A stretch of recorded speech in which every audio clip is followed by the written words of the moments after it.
ভারতের উত্তরপ্রদেশে ১৬৮ বছরের পুরনো একটি মসজিদ গুঁড়িয়ে দিয়েছে রাজ্যটির ক্ষমতাসীন উগ্র হিন্দুত্ববাদী বিজেপি সরকার।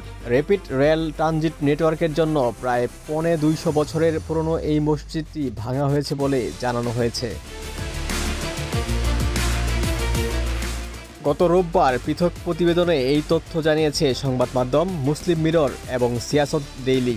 সংবাদ মাধ্যম বলছে, বিজেপি শাসিত উত্তরপ্রদেশে মুসলিম ধর্মীয় স্থানগুলোর পদ্ধতিগতভাবে ধ্বংস করার কাজ অব্যাহত রয়েছে। রাজ্যটির কর্তৃপক্ষ মিরাটে ১৬৮ বছরের পুরনো একটি মসজিদকে বুলডোজার দিয়ে গুঁড়িয়ে দিয়েছে।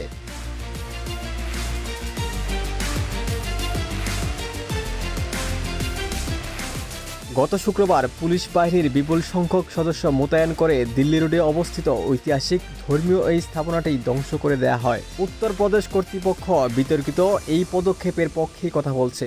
তাদের দাবি, মসজিদটি জাতীয় রাজধানী অঞ্চল পরিবহন কর্পোরেশনের একটি র্যাপিড রেল সিস্টেম নির্মাণে বাধার সৃষ্টি করেছিল।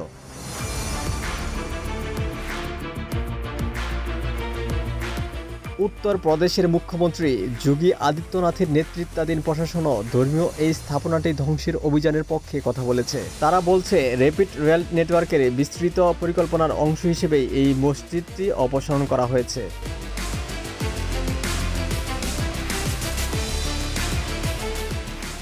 এই বিষয়ে রাজ্যটির মিরাট শহরের পুলিশ সুপার আয়ুষ বিক্রম সিং বলেছেন, গত ২০ ফেব্রুয়ারি ঊর্ধ্বতন কর্মকর্তা এবং মসজিদ পরিচালনা কমিটির সদস্যদের সাথে বৈঠকের পর মসজিদটি ধ্বংসের পদক্ষেপ নেওয়া হয়েছিল।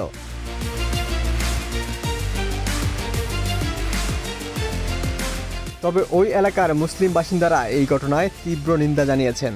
তারা দাবি করেছেন, মুসলিম ধর্মীয় স্থাপনাগুলোর বিরুদ্ধে একের পর এক ধ্বংস অভিযান আসলে মুসলিম ধর্মীয় সম্পত্তিগুলোকে টার্গেট করে রাজ্য সরকারের চলমান প্রচেষ্টার একটি বিস্তৃত প্যাটার্নের অংশ। আচ্ছা, বাত তো বহুত দিন से है कि मस्जिद खत्म होगी तो कह के भी आज शाम तक सब सामान निकाल दो और मस्जिद को हम 12 बजे कर देंगे।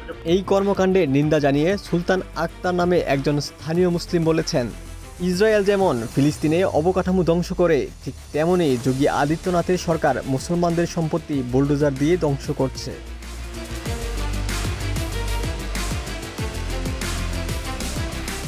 মসজিদের একজন প্রতিনিধি হাজি সালেহীন নিশ্চিত করেছেন, মুসলিম সম্প্রদায়ের অংশগ্রহণে মসজিদটি ভেঙে ফেলা হয়েছে।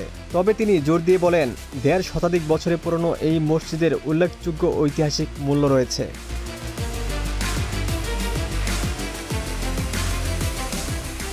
হাজি সালেহীন আরও জানান, যদিও এই বিষয়ে প্রশাসনের সাথে ২০ ফেব্রুয়ারি আমাদের আলোচনা হয়েছিল, কিন্তু অতি প্রাচীন ও ঐতিহাসিক হয় আমরা এতে পুরোপুরি সম্মত ছিলাম না। কোনো উপায় না দেখে নতুন জায়গায় নতুন মসজিদ বানিয়ে দেওয়ার শর্তে পরবর্তীতে আমরা সরকারের সিদ্ধান্ত মেনে নিতে বাধ্য হই।